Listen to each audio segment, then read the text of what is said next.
Bueno, bienvenidos una vez más a este podcast El Norte de Abajo. Como pueden ver, pues ya tenemos algunos videitos ahí arriba, se pueden echar la vuelta. El Norte de Abajo, nos buscan así en todas las redes. Y pues hoy tenemos una invitada especial, digo invitada porque pues es la primera chica que se animó a venir el día de hoy a este rollo del Norte de Abajo. Y como ustedes ya saben, en nuestra sección tan famosísima de la cromada, se los voy a presentar antes de que algo malo suceda. Bueno, egresada de la Facultad de Psicología de la Universidad Autónoma de Coahuila, ha colaborado en revistas digitales como Revista Timonel de Sinaloa, Revista Cametza y en el espacio digital de Small Blue Library. Recientemente fue incluida en el volumen 1 de la muestra de 66 poetas mexicanas contemporáneas elaboradas por el escritor Mario Urquiza para la revista digital Círculo de Poesía. Participó como escritora y editora en la antología digital Un Refugio Temporal, publicado por la editorial independiente Elena y Amparo, financiada por la Escuela de Artes Plásticas Rubén Herrera de la Universidad Autónoma de Coahuila. Dicha antología fue presentada en la Feria Estatal de la Prevención del Suicidio, Arte para Valorar, organizada por la Secretaría de Salud del Estado de Coahuila. Su cuento, La Favorita, fue seleccionado para su publicación en el concurso internacional del Cuento Libre en 2021, convocado por el Festival Rulfiano de las Artes. Actualmente imparte un taller de escritura creativa convocado por la editorial independiente Elena y Amparo. Con ustedes, Daniela González. ¿Cómo estás? Bien. Gracias por la introducción. Sí, no, a ti por hacer todas estas cosas y que te des el espacio de venir aquí. Digo, ustedes no lo saben, ni estoy yo para contárselo, ni ella tampoco, pero sí fue un poco caótico el darnos el tiempo para coincidir, porque esta vida adulta sí está bien acabada. Está muy ocupada, sí. Neta, sí está bien intensa. Pero, bueno, aparte de todo esto que empezamos a hablar, digo, eres psicóloga, estamos en tu consultorio. ¿Sí está bien dicho consultorio? Sí, es un consultorio. Porque la otra vez estaba pensando y decía que, pues, ¿cómo se llama? Sí, es consultorio. Okay. Está bien dicho. Ok, bueno, hay muchos, no quisiera decir tabús, pero sí en cuanto a que la gente dice, ¿por qué estudias psicología, no? Mucha gente dice que porque las matemáticas, que porque no quieren batallar y infinidad de cosas que a lo mejor tú y yo ya sabemos y que te han dicho o has escuchado. Sí. Pero ¿sí fue tu primera opción? ¿Querías ser psicóloga? ¿No querías ser psicóloga? Sí. ¿Cómo fue? Yo me di cuenta que quería ser psicóloga cuando estaba en tercero de secundaria. Muy decidida yo, muy centrada, no es cierto. Muy chiquita, o sea, ajá. Digo, muchas personas a esa edad no saben qué chingas quieren de su vida. Sí, esa fue la primera vez que pensé y dije, me gustaría, ¿por qué no? Uh-huh. Y fue influenciado por, una situación personal en la familia. Mi papá tiene una hermana con esquizofrenia, entonces, pues me empezaba a dar cuenta como todas las dificultades que había alrededor de la familia, no solo de ella con su enfermedad, y dije, o sea, me gustaría ver qué hay aquí, ¿no? Qué chido. Sí. Qué chido que siempre haya un impulso detrás de lo que uno quiere hacer, ¿no? Porque una vez un amigo, muy amigo mío, Raimundo, que si nos está viendo un saludo,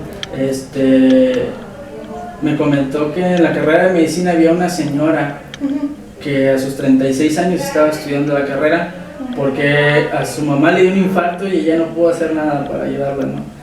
Entonces como que ese rollo la motivó a decir, bueno, o sea, a lo mejor a ella no lo pude salvar, pero puedo salvar a muchas otras personas, me voy a meter a la carrera de medicina y pues qué chingón, ¿no? O sea, digo, qué cabrón el motivo, pero pues está muy chido, ¿no? Sí, exacto, pero mencionabas si era mi primera opción, no fue mi primera opción, mi primera opción, o sea, siempre fue la literatura, la verdad. Sí. Ay, pero pues qué chido que de cierta forma se están combinando. Tengo las dos.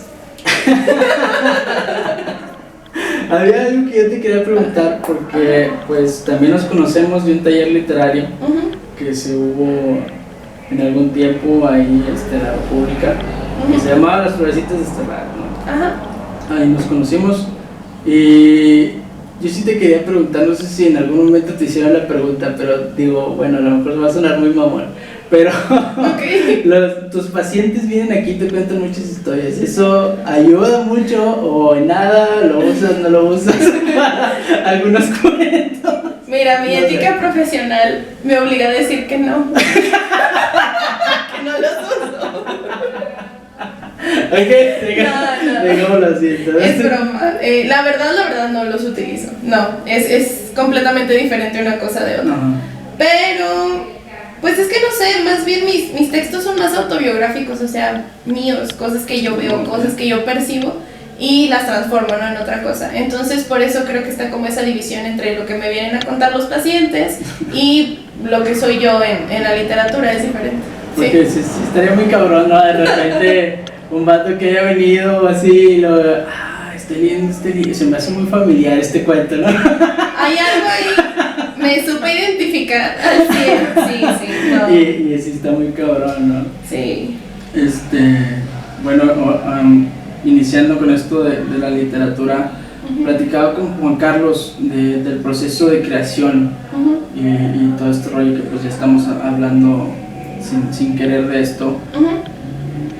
¿Tú crees que exista algún tipo de sensibilidad que el artista requiera de tener para poder crear algo, para poder escribir, para este tipo de cosas? Pues yo creo que, o sea, la sensibilidad es indispensable para crear. No se puede separar la sensibilidad de cualquier disciplina artística, porque las disciplinas artísticas que son un medio de expresión humana, ¿no? Y también voy a meter un poco mis conocimientos de psicóloga. La sensibilidad creo que es muy importante para todas las personas, porque es lo que nos ayuda a percibir el mundo, ¿no? Con nuestros sentidos, a interpretarlo, a darle sentido a lo que estamos viendo, y está ahí todos los días. A veces hay algunas disciplinas o carreras que la dejan un poquito de un lado, y incluso por nuestra propia cultura y todo esto, ¿no? La emocionalidad, la sensibilidad no se ve como tan favorable, pero una vez que te reconectas con ella y te reconcilias con tu propia sensibilidad, pues pueden surgir muchísimas cosas, y no solo para el arte, sino para nuestra vida diaria. Entonces yo creo que la sensibilidad es parte fundamental, primero para comprender nuestra existencia, y obviamente parte fundamental en el proceso creativo, porque ¿cómo vamos a trasladar a las palabras o a la pintura o al baile algo que no percibimos primero, que no tratamos de darle sentido en nuestra cabeza? Por eso es que también de pronto dicen que los ingenieros no tienen tanta creatividad, ¿no? Pero yo creo que digo, porque en algún momento yo me sentí identificado con eso, de que no tengo creatividad por querer hacer una carrera más técnica que por ejemplo de las artes. Y en realidad te das cuenta que no, o sea, solo tienes que encontrar algo que torne o algo que en realidad te gusta mucho hacer, porque pues sí, o sea, lo mencionabas que culturalmente se nos enseña que, por ejemplo, vivimos en el norte, ¿no? Por eso se llama el norte. Vivimos en el norte y es meramente una zona industrial, o sea, el Bajío y el norte son industriales a morir. Entonces pues se nos enseña desde chicos que si no trabajas en una industria, que si no tienes un negocio automovilístico, que de herramientas o autopartes, se nos vende esa idea y tú vives con esa idea todo el tiempo, ¿no? Así es. Y luego de pronto ves a alguien haciendo un podcast y diciendo, güey, no mames, está bien mamalón, yo quiero hacer eso, ¿no? Ajá. Y digo, por poner el ejemplo del podcast, y hay muchas cosas, por ejemplo la escritura, la música, bla bla bla bla. Sí. Y después te topas con, no sé, o sea, los de Queen, astrofísicos, era un biólogo, o sea, nada está peleado con nada, pero Exacto. se nos hace creer que lo es así. Que o eres una cosa o eres otra, y no hay más. Entonces sí está muy cabrón encontrar ese rollito que te inspira a hacer las cosas, pero pues una vez que lo encuentras está con madre, ¿no? Pero ¿crees que también existe este tipo de sensibilidad para apreciar el arte o solo es para la creación? ¿Tú qué piensas? Pues creo que sí necesitamos de la sensibilidad para apreciar el arte, evidentemente, porque hablando de todas las disciplinas artísticas, para mí son como un medio de comunicación, pero un medio de comunicación no como lo estamos haciendo tú y yo, de estar hablando, ni de mandar mensajes, ni es una comunicación como la que se da en el consultorio, por ejemplo. Es algo muy diferente, como está en otro plano que no podría describir, donde las sensibilidades se tocan y se explican cosas del espectador, del lector y del creador, sí, el que creó esa obra artística. Entonces es necesaria y es fundamental. Sin embargo, esto no quiere decir que, por ejemplo, si estamos más orientados a carreras técnicas o a carreras 100% científicas, pues entonces ya estamos condenados y ya no podemos apreciar el arte, ¿no? Claro que no, creo que es como tú justamente dijiste, se trata de encontrar ese punto en el cual las dos cosas se junten y se complementen y nos ayuden a través de, por ejemplo, nuestro pensamiento técnico, nuestro pensamiento matemático, pues fusionarlo con esta sensibilidad artística y ver hacia dónde nos lleva. Muy bien, me gusta. Está medio loco, pero pues yo creo que, por ejemplo, a veces la gente se clava, no sé, me ha tocado estos villamelones que los hay en muchos lugares, ¿no? Y en muchos ámbitos, no necesariamente en el arte, pero en que, sí, esta pintura, no sé qué, que bla, bla, bla, y cállate, güey, o sea, si te gusta está bien, güey, si no quieras evangelizar a la gente y decir tú que eres el mamador, ¿no? O sea, el mamador, quiere decir el mamador. Digo, está de más, ¿no? O sea, si tú ves algo que solo es un cuadro, porque ya ves que hay muchos cuadros también raros, de que el artista quiso decir no sé qué, y es un cuadro azul con un punto amarillo. Entonces, digo, si te gusta, está con madre, si no te gusta, ahí no es, o sea, a ti no te gusta ese rollo, hay muchas otras obras de arte que te pueden gustar, pero creo que también ese tipo de a huevo quererte encasillar en algo y tratar de entender al artista, muchas veces los artistas no se entienden, entonces que tú trates de entender está muy cabrón, muy cabrón. Y es que de hecho tratar de entender la obra es un error para mí, ¿no? A lo mejor mucha gente dirá que estoy diciendo una barbaridad, pero creo que tratar de entender una obra es un error, no tienes que comprenderla, no tienes que entenderla, simplemente hay que sentirla, porque es como te digo, es la sensibilidad propia del espectador y la sensibilidad del creador las que se juntan en ese momento de cuando una obra es lanzada al público. Ajá. Sí, porque, o sea, se habla también de lo que el arte te hace sentir, ¿no? Entonces, a lo mejor, por ejemplo, el autor no quiere transmitirte que a ti te dio mucha felicidad cuando lo viste, entonces ya la interpretación de cada quien es muy diferente a la que se le quiso dar, ¿no? Sí, y eso sucede porque el arte es muy amplio, o sea, está chido conocer, saber, hacerle al mamador, a la mamadora, obviamente, porque pues así vas como ampliando tu criterio y ampliando también tu bagaje cultural, y si te quieres dedicar a cualquier disciplina artística, pues es sumamente importante tener todas estas referencias, no solo del área en la que te dediques, sino de todo en general.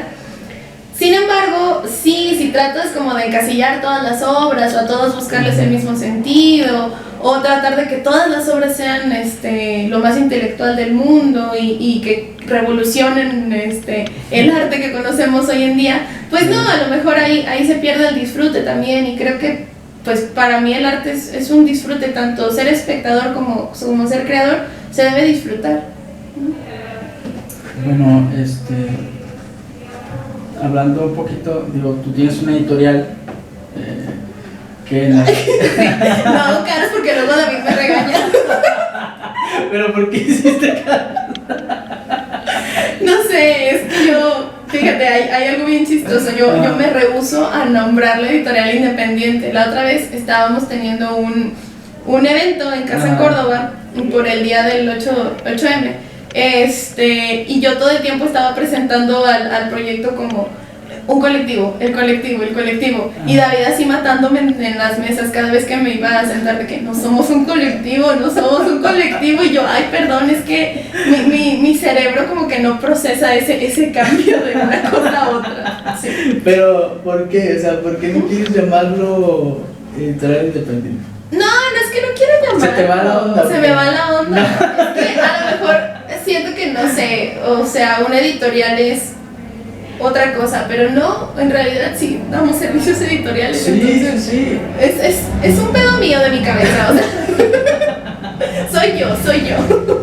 Digo, porque hemos sabido de muchos proyectos similares, ¿no? Incluso las Florecitas trataron en algún momento de ser una editorial independiente. Sí. Y pues bueno, obviamente fracasó. No funcionó. Fracasó el proyecto por razones que no vamos a mencionar, pero saludos a todas las Florecitas. No nos estén viendo. Grandes amigos, tengo muy buenos amigos de las Florecitas, la verdad. Yo los quiero mucho. Esa época estuvo muy genial. Fue muy linda. Incluso a mí me decían, ¿y tú por qué no escribes? Y pues que yo soy el representante, entonces yo tengo que venir aquí. A ver qué Yo los voy a entrevistar. Claro. Cuando se separen y se odien. Acabas de darle el clavo al objetivo de este podcast. Para chismear. Pero sí, o sea, me gustaba mucho el estar ahí, aunque yo no fuera de los que escriben. En algún momento creo que llevé algún texto nada más por no dejar. Pero está muy padre. El proceso inicial de las Florecitas estuvo muy padre porque todos nos conocimos, todos llevábamos algo para tallerear y todos íbamos a lo que iba a ser el taller. Ya después fue una barbaridad y no hablemos del tema, pero... Perversiones. Sí, estaba muy cabrón. Drogas. Orgías. Yo nunca fui a las orgías. No me invitaba, no era requerido. No, ya todo es... No, todo Estoy jugando. Luego la gente guiño, se guiño, dijo Chumel. Pero sí, digo, ¿cómo nace tuviste un proyecto anterior que creo que por el cual estás llamando colectivo a sí, creo que se me quedó el chip. No has cambiado el chip Exacto, yo creo que sí. Del proyecto fallecido. Innombrable, ¿no? Del fallecido Laude. Ya lo podemos nombrar, la herida ya no está tan reciente, ya lo hemos superado, hemos crecido. Después de las Florecitas, digo, yo traté de seguirlos a todos y ver qué era lo que estaban haciendo, ¿no? Digo, porque pues Richie hace unos bocetos geniales, ¿no? O sea, el vato se dedica a este rollo de las artes visuales. Y también está haciendo guiones chidos también. ¿En serio? Sí. Oye, qué genial. O sea, vaya, eso es lo chido, ¿no? De lo que yo me quedé de las Florecitas, digo, Toledo pues ya fue y ganó un super premio, ¿no? Juan Carlos está ahí haciendo sus cosas, tú trataste de hacer este proyecto independiente que ahorita se transformó en una editorial independiente. Ajá. Fernando con sus libros de poesía, todos él a todo le pega. Exacto, entonces pues yo estoy haciendo un podcast. Pero cuéntame, ¿cómo nace esto de tu editorial? Bueno, sí surge del fallecido Lauder, para los que no sepan qué es de lo que estoy hablando. Hubo un tiempo, allá en el 2019, en que mi amigo David me contacta y me dice, oye, quiero armar esto, creo que tú serías una muy buena ayuda para para la parte literaria de este proyecto que traigo en mente, y pues le entras o no. Y yo pues sí, va. Que de hecho le debo muchísimo a David el estar sacando mis textos, el atreverme a hablar de esto, el hacer esta entrevista, porque él como que me sacó del closet literario en el que yo estaba, y ahora pues ya trato de abrazar esta profesión. Y pues empezamos, ¿no? Había una chica que se encargaba del proyecto visual porque iban a hacer textos ilustrados, una antología de textos ilustrados. Yo me encargué de contactar a los que iban a mandar sus textos, de corregirlos con ellos, de darles como el acabado perfecto. En ese entonces yo muy poco sabía de corrección. Carlos Mirón, gran amigo, me prestó un libro acerca de edición. Entonces fue como algo nuevo, ¿no? Estar aprendiendo constantemente y constantemente en este pánico de no saber qué estoy haciendo, pero aventarme y documentarme para poder hacerlo.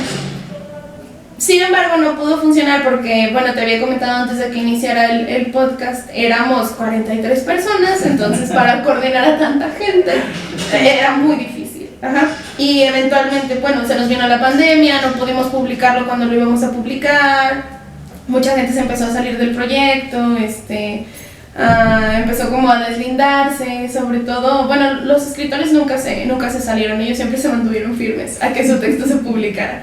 Y justamente por respeto a ellos fue que David y yo decidimos como pues es que si vamos a sacar cosas incompletas, ni para qué les dañemos sus trabajos que a lo mejor pueden utilizar en otras convocatorias o en otros espacios. Y por eso tomamos la sabia decisión de dejar a Lauder morir.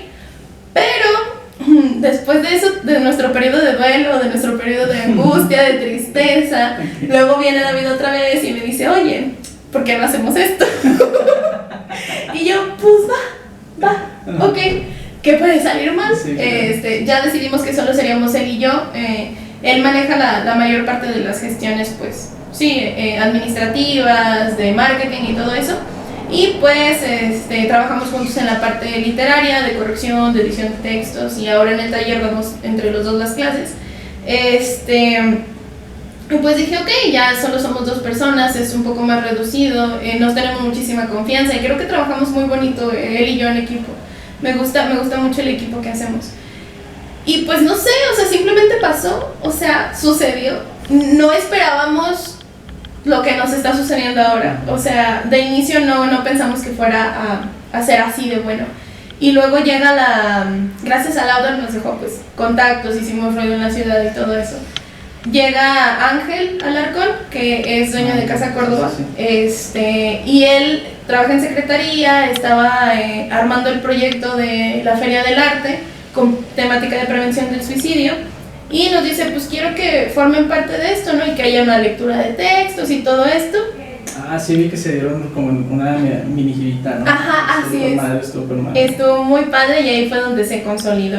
Con el apoyo de grandísimos y hermosísimos escritores como Livio, Rigel, Lisette, que también formaban parte de las Florecitas, Alex Herrera, que es amiga de David y mía.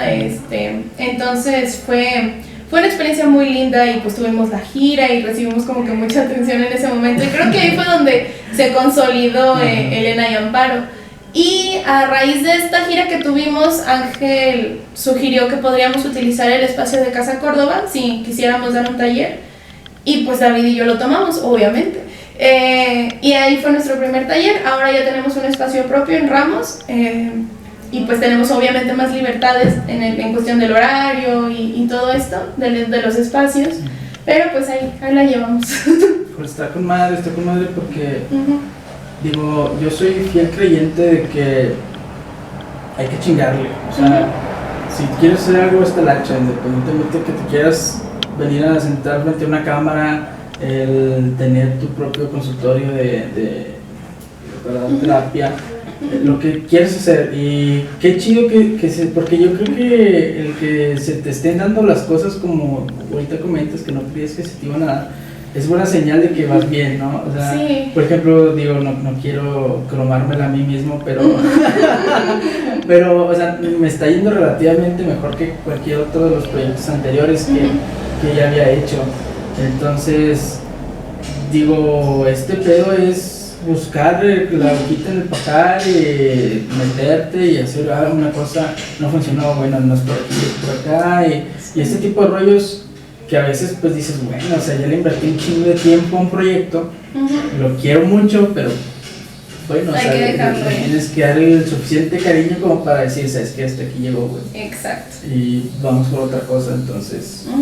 Que fue justamente lo que pasó con Lauder, lo queríamos mucho y todavía lo queremos mucho, y le debemos mucho también. Claro. Pero pues ya no se pudo consolidar. Pero lo que uno debe de quedarse con este tipo de proyectos muertos, por decirlo, dejados de lado, siempre te van a dejar algo para no hacer en el siguiente, o sea, exacto. Y eso es con lo que te debes de quedar. No debes decir, ¿sabes qué? Pues al chile ya no voy a hacer esto porque pues ya fracasé en 3 proyectos, 4 proyectos. Sí, pero no vas a llegar al 5.º proyecto sin lo que te enseñó el primer proyecto, o sea. Así es. Eso está súper genial. Sí, pues es lleno de aprendizaje, y como tú dices, está la hacha, ¿no? Chingarle en un proyecto y no funcionó, dejarlo ir y chingarle en el que sigue y así, buscarle. Digo, ahorita mencionaste de cierta manera, no sé exactamente cuáles son tus palabras, se me fue el rollo, pero hablamos de los artistas independientes, de cierta manera. Sí. Porque, ya caí, estamos hablando, me mencionaste todos los participantes y por quienes se hizo tu editorial, o sea, sabemos que hay demasiado talento, ¿no? Hay mucho talento. Aquí lo mencionaban en la entrevista con Juan Carlos, que nos podemos ir desde el cabrón que escribe hasta el cabrón que está haciendo producción cinematográfica de cortos en Saltillo, no estamos muy lejos, en teatro, en un chingo de cosas. Sí. ¿Tú por qué crees? Digo, porque en realidad yo creo que es un punto a tratar muy cabrón. ¿Por qué crees que no haya la suficiente difusión en este rollo? Porque digo, tú ya lo estás viendo ahora con tu editorial, y no sé, o sea, ¿qué crees? Que sea parte de los autores, que no se rifen lo suficiente, que no haya espacios, que no haya gente que se involucre. Yo nunca voy a decir que los autores que trabajan con nosotros no se rifan lo suficiente, porque la verdad, o sea, David y yo los elegimos muy metódicamente. Okay. Porque claro, si estamos haciendo algo independiente y sabemos que a los artistas independientes es muy difícil ganar credibilidad, porque pues tú lo estás haciendo, tú lo estás produciendo, no puedes hacer cualquier cosa que se te antoje. Y hay muchos proyectos independientes que son así, incluso proyectos independientes que cobran a los autores por publicar sus textos y sin ningún tipo de corrección, ni edición, ni nada. Si pagas lo puedes publicar y listo. Y bueno, es un método, ¿no? Habrá gente que diga, bueno, yo sé lo que vale mi texto, sé que es de calidad y me meto aquí porque quiero difusión. Ajá, no me importa que los demás textos no estén a la altura o así. Pero David y yo sí nos tomamos muy en serio eso. Queremos, por eso somos una editorial, sí, hacemos servicios editoriales también. Y está en nuestros planes publicar alguna vez algún autora, pero queremos que sea como un muy buen trabajo, un trabajo que valga muchísimo la pena y que nos ayude a tener esa credibilidad que estamos buscando. Entonces no creo que sea por falta de talento, ni porque no hagan bien las cosas los artistas independientes, más bien siento que falta muchísimo espacio, porque el arte está secuestrado aquí en Saltillo, claro, en Coahuila. Está muy cabrón. Está secuestrado, solo unos pocos tienen acceso a ese círculo de ensueño.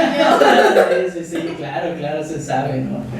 Y entonces ellos deciden quién pasa y quién no pasa, y si deciden que tú no pasas, pues ya te fregaste. De hecho, pues era una de las temáticas, ¿no? De los florecitos desterrados, por algo se llamaba así, porque éramos desterrados de otros.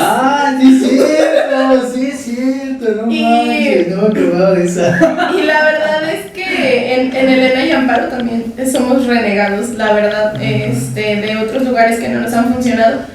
Y lo que queremos hacer es crear un espacio seguro, crear un espacio donde los autores se sientan con la confianza y puedan ir mejorando sus textos, aumentando sus lecturas y sus referencias sin necesidad de ser humillados y sin necesidad de ser lastimados como a lo mejor otras personas lo hemos sufrido en el pasado, por esta cuestión de si entras o no entras y pocas personas tienen como el dominio cultural. Hablamos aquí de Saltillo, ¿no?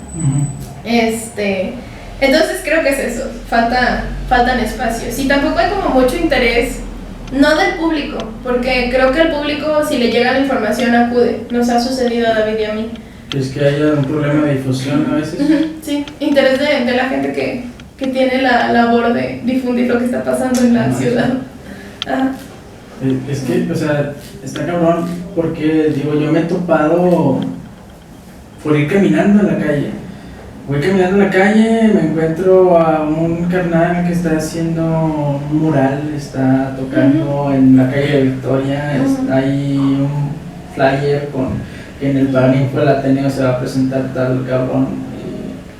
Y en realidad por eso es que uno se encuentra este tipo de eventos, porque digo, uno está en Facebook y le llegan infinidad de cosas, anuncios, chismes, lo que tú quieras, pero casi nunca ves un flyer o un evento que se haya creado de cultural, o que se va a venir tal artista o tal actor o tal escritor a la ciudad y se va a presentar en tal lado. Casi no lo hay. Entonces está bien cabrón que uno se dé cuenta de estas cosas.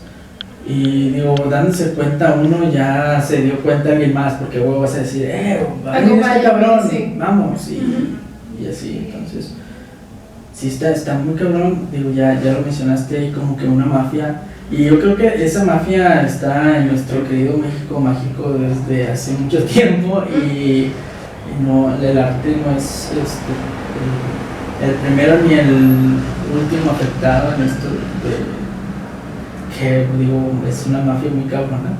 Ustedes saben quiénes son, o sea, pendejos. Claro, esto es para ustedes. No vamos a decir nombres porque eso ya estaría muy cabrón. Pero todos sabemos a quiénes son. Ellos saben quiénes son, por favor. No os quiero ver la madre, pero no sean ojetes. Sí. Digo, a veces hablamos de grandes obras que se perdieron, que no se publicaron, porque alguien dijo que no. Digo, no, creo que García Márquez lo hizo en el 100 años de soledad, no estoy muy seguro si la estoy cagando o estoy mamoneando, como lo dijimos hace rato, pero creo que uno de sus textos no se iba a publicar por falta de dinero, el vato vendió su chingaderita para completarlo, lo mandó. Entonces si el vato no hubiera vendido o hubiera completado su obra en aquel entonces, no lo hubiéramos leído y ahorita no sabríamos quién es. No hubiera ganado el premio Nobel de literatura.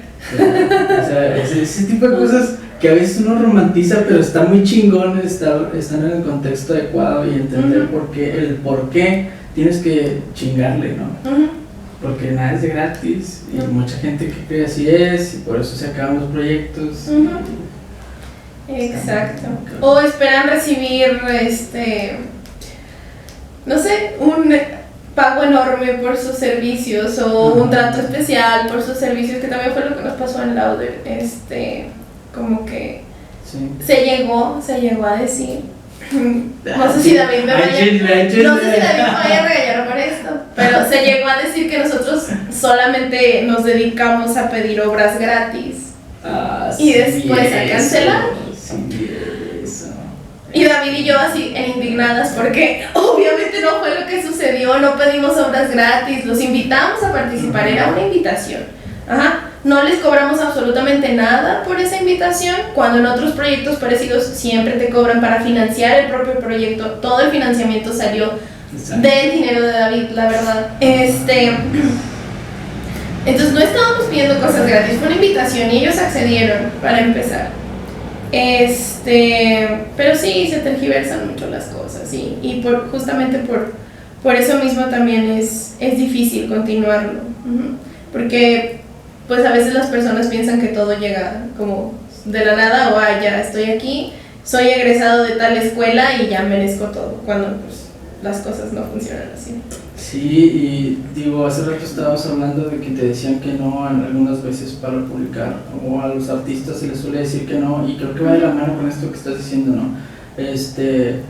Esta gente que se dedica a hablar y decir infinidad de chingaderas sin conocer el porqué ni el cómo, pero pues la gente está para chingar, ¿no? O sea, la neta, a la gente le gusta el chisme, le gusta estar viendo que la gente le vaya mal. Sí. O sea, si hubiera un podcast de esto, yo creo que sería La Oreja 2.0 o algo así.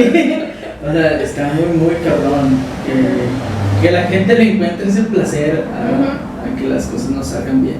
Sí. Pero pues pasa muy seguido. Sí, nos funaron ahí en Facebook. ¿En serio? Sí. ¿Pero por qué es funar?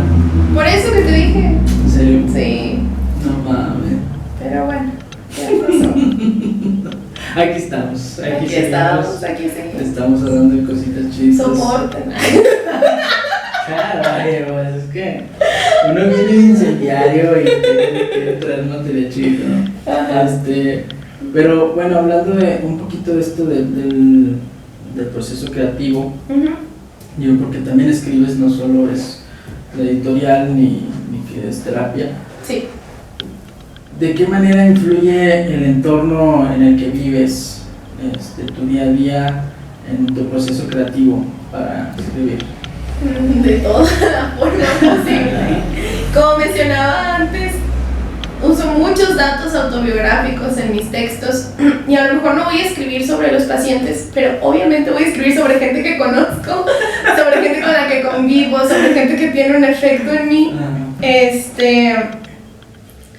Y por eso mi entorno es sumamente importante. Y de hecho no solo mi entorno cercano como las personas con las que me relaciono, sino mi entorno sociocultural también. Por ejemplo, las noticias que veo en internet, eso me motiva también a escribir, o digo, cómo esto sucedió o cómo pasó, y trato de explicármelo a través de un texto, y de esa forma es como yo pues construyo mis obras. Entonces el entorno en el que vivo es todo lo que es todo para mí, para el momento de estar creando, es muy muy importante. Y yo creo que pues para cualquier artista, como te digo, es esa sensibilidad agudizada, percibiendo todo, absorbiendo todo lo que hay alrededor de nosotros y tratando de transformarlo en otra cosa. Digo, bueno, estuvimos hablando de Saltillo, pero digo, estamos hablando con mucha gente del norte, ¿no? Todos vivimos aquí. ¿Crees que eso también influye mucho en el estilo de la gente del norte, en su obra, de que, no sé, alguien pueda leer un cuento y diga, este puto es del norte? Bueno, pero sí, ¿tú crees que sea muy influyente eso? La verdad desconozco, no estoy muy metida en la literatura del norte, supongo que por problemas de difusión. Por ejemplo, hace unos días, meses, creo que ya fueron meses, no me acuerdo, estuvo aquí en Saltillo Juan Villoro, hablando con Alejandro Pérez Cervantes y con Víctor Palomo de las novelas de cada uno. Y de la propia. Ojalá. Porque pues Víctor tiene una novela sobre Manuel Acuña, Alejandro sobre Otilio González, y Juan Villoro tiene la novela sobre López Velarde. Entonces estaban como hablando de la poesía a través de la narrativa y cómo la exploraron entre ellos. Y Juan Villoro decía como, pues es que yo me enteré de sus novelas casi como por accidente, ¿no? Porque alguien la recomendó, porque alguien que conoce a alguien me hizo llegar esto, y casi creo que son pues novelas imposibles de conseguir a menos que tengas contacto directo con el autor. Sí. Y son novelas buenísimas, he leído las dos y la verdad es que son unos monstruos. Ajá. La neta, o sea, sí. Digo, no es por menospreciar a nadie, pero si ellos lo tallan en difusión, o sea, ¿qué se podría esperar a alguien nuevo, no? Y yo creo que a lo mejor por ese lado también la gente en cualquier ámbito artístico del que hemos estado hablando se puede llegar a desmotivar, ¿no? O sea, ahorita estamos en una ocasión social en la que si no te funan tienes que seguir echando hasta que te vean, ¿no? Y a lo mejor te ven y te funan. Entonces, o sea, está muy cabrón, digo, si ellos están batallando puede ser también un índice, ¿no? De desmotivación para el artista o para alguien que quiera hacer algún tipo de cosas. Y es que creo que esto viene también de, como decía el propio Juan Villoro en esa charla, de que la cultura está como centralizada, o sea, lo que no pasa en Ciudad de México no pasa, y ya. Claro. Y ya. Entonces, hay problemas con la difusión a tal grado de que pues no podría mencionar algunos autores del norte, ¿no? Y decir, sí, claro, completamente relacionado, y puedo decir que son del norte, que obviamente debe haber ciertas similitudes en cómo se escribe, sin embargo, pues no podemos tener ese punto de comparación en esta conversación, lo siento. No tienes que disculparte, estás platicando. No pasa nada, pero, o sea, sí es eso de la centralización que menciona. Yo estoy en contra de eso, la verdad, porque pues yo no voy a ir a la Ciudad de México a menos de que encuentre a alguien allá que quiera grabar conmigo de Los Pesados. Claro que voy a ir, o sea, si Adrián Marcelo me habla y me dice entrevístame, o yo lo busco en Monterrey, voy a ir a Monterrey, claro. O sea, si, no sé, Carlos Vallarta en algún momento me lo topo y me dice, cara, caí a la Ciudad de México y te grabo lo que quieras, obviamente voy a ir, ¿no? Digo, este rollo también se busca, ¿no? Pero la centralización yo creo que es muy evidente. Es dicho también de nadie es profeta en su pueblo, ¿no? De cierta manera. Y yo estoy muy peleado con eso porque digo, no sé si escuchas el podcast Leyendas Legendarias. Ellos fueron uno de los principales que me motivaron a trabajar en podcast, porque por los vatos son de Chihuahua. Entonces hubo una entrevista en la que dijeron que nos tomó 10 años en ser famosos en 8 meses, ¿no?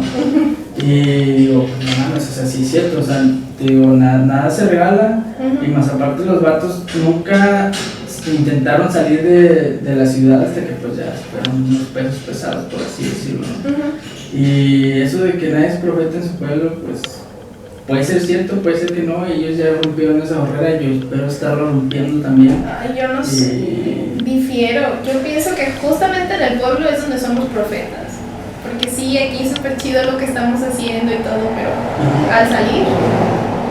al ir a otro lugar, ahí es donde se pierde el ruido y se pierde la voz, y ahí es como la verdadera prueba, ¿no?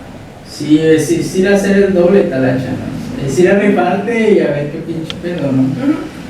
No sé, a mí a veces me da miedo. la mierda. Pero yo creo que en algún momento lo voy a hacer. Bueno, siguiendo con el tema del arte y a lo que te dedicas, digo, hay mucho hype y lamentablemente no es un hype muy chido, ¿no? En este tiempo de sociedad por el movimiento feminista, digo, han pasado cosas muy desagradables, que pues la verdad no quisiera hablar de las cosas desagradables, porque yo creo que todos las conocemos y la verdad es algo muy ojete que está sucediendo en el país y en el mundo, ¿no? Pero, digo, tú escribiendo, en algún momento sientes como este tipo de, no quiero decirlo presión, pero decir, bueno, o sea, yo estoy dentro del movimiento y tengo la voz, por así decirlo, y el espacio para hacer mi obra y canalizarlo a lo mejor de cierta manera para dar un mensaje de este tipo. ¿Crees que, no sé, tienes esa responsabilidad de hacerlo?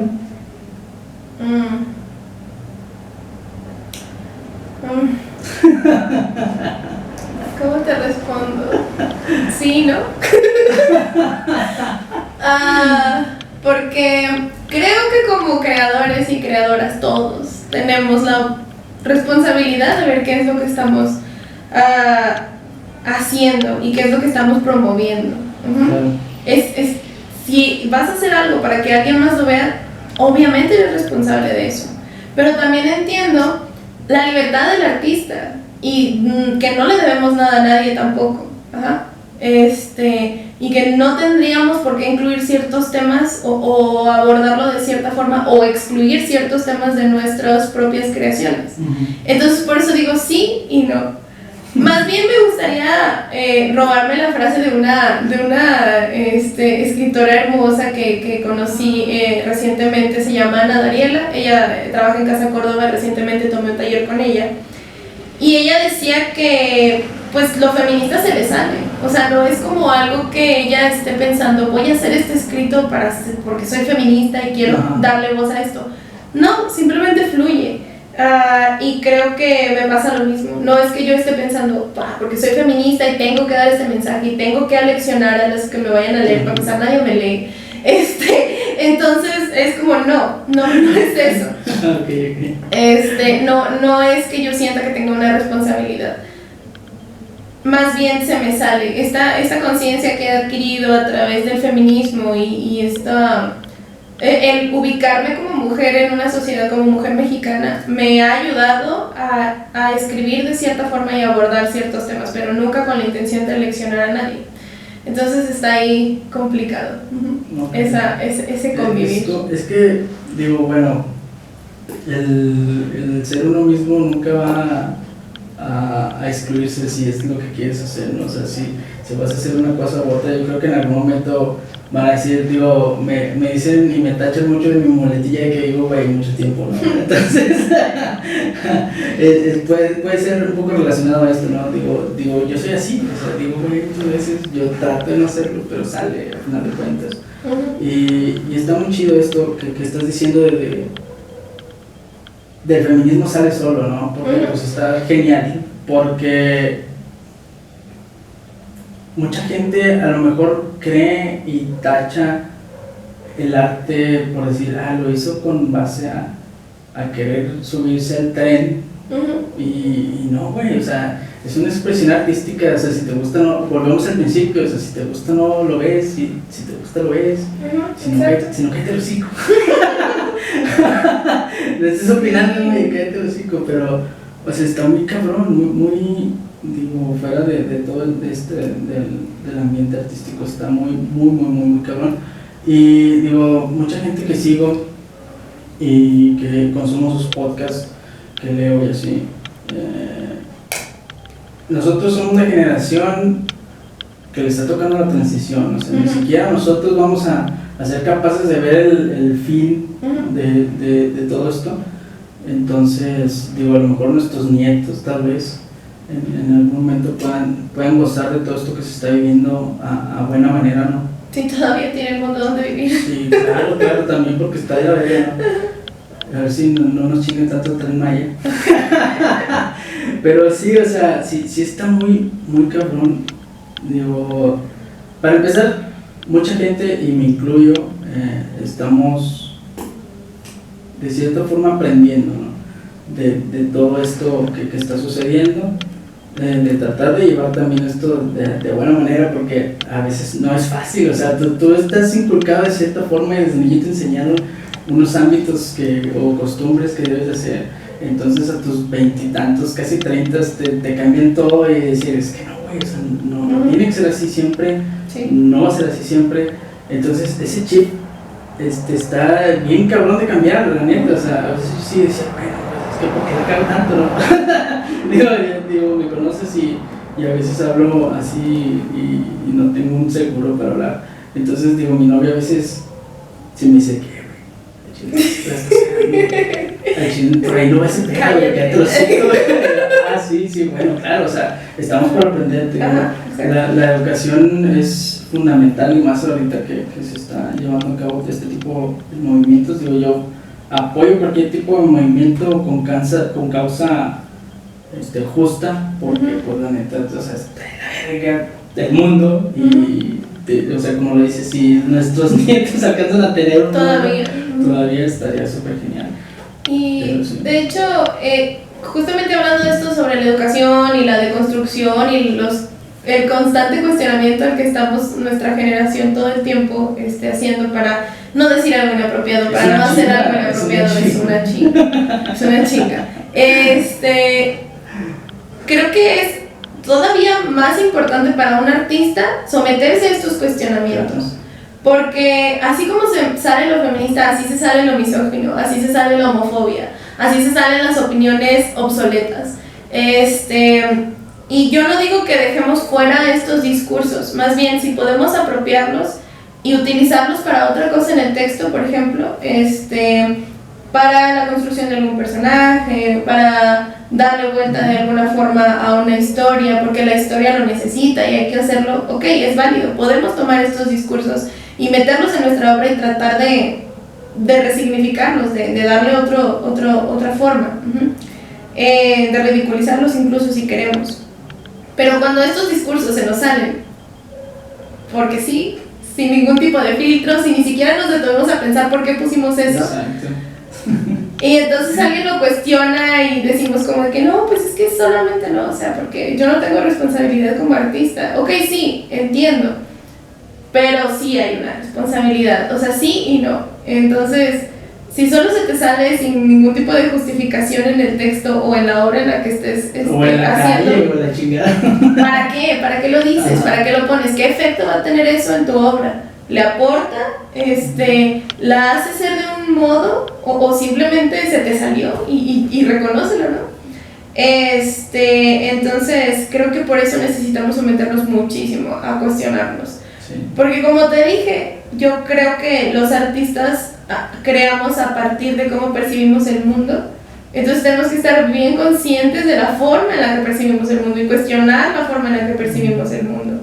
Y estar pendientes de otras formas de percibir el mundo para poder pues complementar nuestras creaciones. Entonces sí, es un tema bien complicado, eso que me propusiste, muy polémico, muchos dirán que estoy diciendo pura pendejada, pero... No, o sea, digo, Es yo soy polémico. alguien con muchas dudas y por eso es que consigo a quienes quiero entrevistar, ¿no? Ujú. Entonces, digo, ahorita que estamos hablando de este rollo, que pues en realidad sí está muy cabrón estar hablando de esto, ¿no? Ujú. A veces hasta es ponerte la soga al cuello, querer hablar de este tipo de cosas, ¿no? Ujú. Y yo creo que, o sea, ahorita lo mencionabas de estar hablando de esto, de el abrazar, el que si la cagas, pues la cagaste, ¿no? O sea, abrazas tus aciertos y abrazas tus errores. Ujú. Y digo, bueno, se te puede salir y se te fue y ya lo vieron o ya te escucharon y dices, puta. O ya viste que eso no cuadra con Sí, lo sí. que estás haciendo y pues ni modo, lo sacas y ya, lo quitas. Claro, porque, digo, abrazas, digo, los errores y los aciertos y no intentes justificarte nunca. Si ya la cagaste, si ya la cagaste, ya la cagaste. O sea, ya se acabó el asunto y ni modo, güey. A lo que sí. Digo, bueno, ya tocando estos temas, ya no sabemos si nos metimos en camisa de 12 varas No con creo. lo que dijimos. No Pues es creo. que pues, mucha gente ya es que dices pito y ya. Y ya. No, creo que fuimos muy... Muy laterales. Muy del medio. Sí, Ni sí, sí sí. ni no. Sí y no. Exacto, para que no digan. exacto. Pero pues qué chido que se dio la oportunidad, digo, ya teníamos mucho tiempo de querer estar haciendo Sí, este rollo, ¿no? ya Yo te sé. planteé esto ya hace unas semanas Sí. y digo, o sea, qué chido que se pudo dar, qué chido que estamos aquí en tu Ujú. no sé si llamarlo local, Consultorio. consultorio, te digo, se digo que se me va la onda. Sí. Cabrón, pero bueno, o sea, también si usted quiere y tiene problemas o solo quiere saber de usted mismo, digo, la terapia no es por si estás loco, ¿no? Que es también Uno de los una tabús. psique que todos tienen, ¿no? De que yo no voy a ir al psicólogo porque no tengo estás pedos, güey. loco. Vato, Todos tenemos, Todos tenemos todos tenemos pedos. todos tenemos pedos. Me preguntaba Juan Carlos que una vez, no sé si, no me preguntaba, me decía, de que alguien le platicaron de que cuántos pensamientos suicidas tienes al día, ¿no? Dice, no, pues los comunes, ¿no? Como algunos de una cantidad, y luego le dicen, o sea, no mames, güey, o sea, lo común es no tener, güey. ¿Qué? No todos nos queremos morir. Entonces, digo, soy también muy fan de Odín Dupeirón y Odín Dupeirón habla mucho de que la terapia es canasta básica, entonces es huevo, leche, terapia. Sí. Y, pues, o sea, digo, si usted quiere saber qué pedo con usted y a veces se cuestiona a sí mismo y no sabe qué pedo, digo, no está mal. No está de más. Digo, aquí tenemos a Daniela y Aquí se está el la va a pasar, contacto. se la va a pasar chido ahí después, o Sí, ahorita me soy pasa el una contacto y excelente. ahorita aquí va a estar apareciendo. el Sus datos contacto. van a estar reservados por, Claro que por sí. el código ético del psicólogo. Nadie va a hacer ningún cuento. De pronto sus una obra de teatro. padecimientos, ni una obra de teatro. No, en serio. Esto es en serio. Claro, aquí estamos hablando en serio. Ajá. Pero bueno, ya para culminar, me gusta a mí terminar con una pregunta que creo que es obligatoria para mí. ¿Qué es el placer en la vida de Daniela González? Un día, un momento, leer algo, lo que tú consideres el placer en tu vida. Ala. Pues un montón de cosas. Un montón de cosas. Es tu tiempo. Ok. ¿Qué es el placer en mi vida?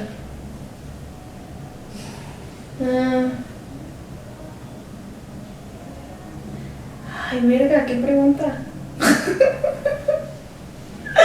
Yo lo sé. Ay, porque puedo nombrar un montón de cosas clichés, pero no es el Adelante. chiste. Puedo decirte las cosas que me dan placer. Está bien. ¿La tomas? ¿Tomas la respuesta? Es tu respuesta. Yo hago la pregunta y es tu respuesta. Bueno, la verdad, preparar las clases de taller me da muchísimo placer. Me estresa y me cansa, pero es como, sí, o sea, me encanta preparar las clases del taller. Me encanta dar las clases del taller. El escribir me da placer y mucho dolor y mucha frustración, pero también placer. Cuando uno de mis pacientes viene y me cuenta un avance que tuvo en su semana, una mejoría, cuando dice que ya no se siente como se sentía al principio, qué chingón. o cuando en las primeras sesiones lloraba toda la hora y ahora ya no llora para nada, eso me da muchísimo placer también. Cuando un paciente ya se empieza a notar la mejoría, ese va a ser un buen día para mí porque estoy muy contenta. Me da placer ir a terapia también. Es algo muy, muy chido para mí y que me ha ayudado bastante pues a regular todo esto que me ha estado sucediendo. Leer también me da placer, leer poesía sobre todo, me gusta mucho, me gusta bastante leerlo en voz alta. ¿Qué más? El sexo obviamente es indispensable, para mí es pilar en mi vida. No, o sea, de veras, es en serio. No, está bien. No podría tener una relación con alguien si el sexo no es bueno. Para mí, obviamente. Cada quien le gustan diferentes cosas. La gente llenando su solicitud de requerimientos. Sí, comer me da placer también. Ciertas cosas. Comer, cagar y coger, creo que es los 3 placeres de la vida. La verdad que sí, mira, me compliqué mucho para venir a decir eso. No, es que, o sea, me gusta hacer esta pregunta porque, digo, no está dentro del guión. Entonces es el momento en el que se cambia el rumbo que llevaba la entrevista y es como que en realidad la persona hablando de su placer, ¿no? Exacto. Ya no estás pensando en lo que se está haciendo, entonces sino algo más personal. Ajá. Sí, es verdad. Y está muy chido porque, o sea, la estampa que generas en ese momento a lo mejor puede ser que alguien no sepa qué es el placer, pero lo está pensando en ese momento y dice, güey, o sea, qué verga, o sea, a mí me gusta un chingo coger, ¿no? Y está con madre, ¿no? Bueno, no, porque hay muchas personas. Está el espectro asexual. Sí. Entonces, pues ahí son felices de otra manera, ¿no? Exacto. Ellos les dan placer a otras cosas. Sí, claro. Y entonces está chido, digo, me gusta cerrar con esta pregunta. Y no sé, ¿qué más quieres decir?